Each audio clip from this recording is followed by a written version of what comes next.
Hello, everybody. Christian Ethan here, Ojama Garrett's. Just want to say, like,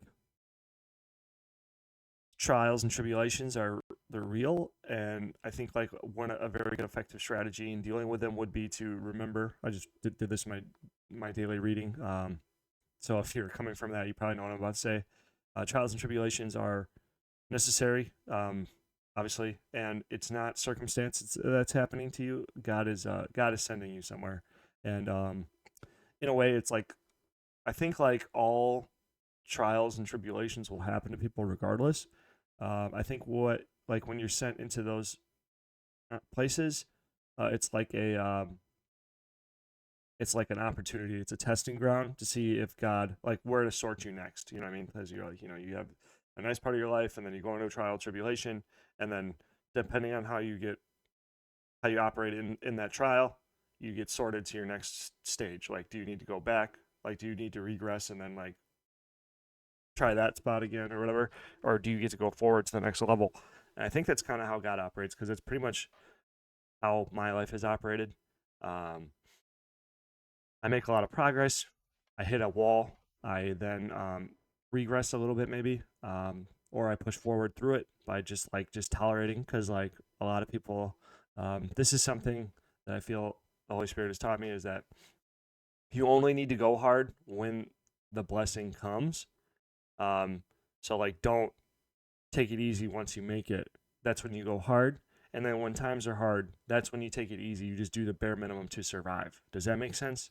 I think it's like counterintuitive from like what the world says too, which I feel also adds weight to it.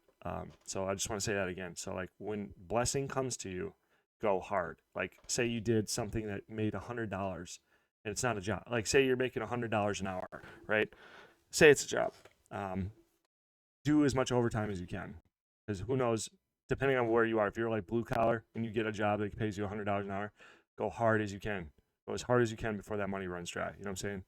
um, but if you're barely surviving, do the bare minimum to survive to get your spirit back. Does that make sense? Because like if you do the bare minimum to survive, you're resting in that cycle, and then you'll be able to build up, and then it's just about barely surviving and then trying to just get to the next day and wait for the Lord's timing, and when the Lord's timing comes, hammer it hard.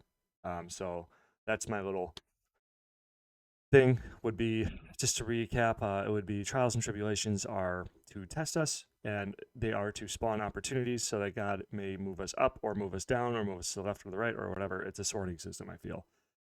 And then when good times come, hammer hard. When bad times come, survive. Okay? Like, I just got done reading Genesis 45, and they're in famine, but they're not making people like work harder. They're living. They're barely surviving off the fruits of their labor. Their response to the famine isn't let's work the ground harder so that we can get out of this mess. It's oh gosh, good thing we prepared because we went hard during the hard times or during the good times.